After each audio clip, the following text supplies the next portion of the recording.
Bill 1021 amends sex offender certain premises. Senator Newton is recognized. Thank you, Mr. President. Colleagues, I think everybody here would agree with me that there's nothing more important than trying to keep our children safe and out of the reach of dangerous sex offenders and predators and child abusers. And that's why this bill is here before us today.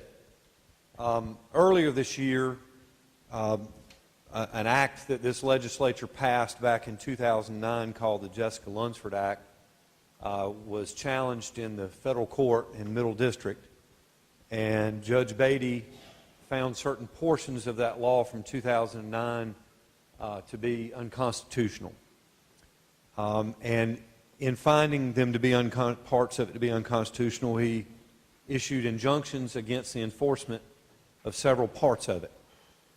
And that is why this bill is before us today, because with those injunctions, restrictions that had been placed on sex offenders and child predators were no longer in place, and our children were exposed to the wrong people hanging out in the wrong places where our children congregate, playgrounds and so forth.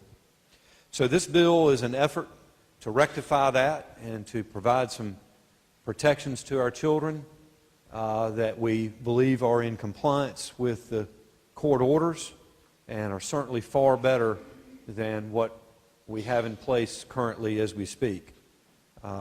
Not as good as I think the original bill was. The original bill is still on appeal, and if the original bill is upheld, the law is upheld, then this law, if you pass it today, and if it goes on to be signed into law by the governor, will no longer be in effect. We'll go back to the original restrictions that were in place. So what does this bill do? In short, it addresses some of the concerns that the judge raised, and it prevents basically registered sex offenders and others who've been deemed a threat to our children would be banned from schools and daycare centers, churches, playgrounds, recreation parks, other places that children gather. Further, registered sex offenders who have been considered a threat to our children be banned from being within 300 feet of places located, for example, in malls or shopping centers, other public places that are intended primarily for the use, supervision, care, congregation of children. One of the things that we added in this in the last committee hearing, where we had 2 committee meetings and good discussion, got good feedback from a lot of members. Senator McKissick, Senator Blue, and others had good suggestions and good discussion. But one of the things we added was that during the state fair, that these offenders are prohibited from being located on the state fairgrounds during the course of the state fair.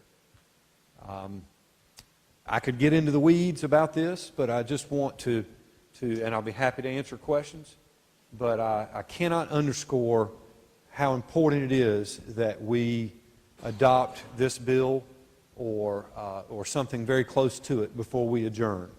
This came on during the interim. The last order was issued by the judge just days before we reconvened. I appreciate the support from staff and my colleagues who've given us feedback. I'll continue to invite further feedback from the public and members of the General Assembly, but I think we've got this in a pretty good place. I will inform members I do intend to object to third reading today, just to make sure there's no further little tweaks that we may need to make. So with that, I'm happy to answer questions, and I do commend the bill to you. Further discussion or debate? Hearing none, the question for the Senate is the passage on second reading of House Bill 1021. All in favor will vote aye. All opposed will vote no. 5 seconds will be allowed for the voting. Clerk will record the vote.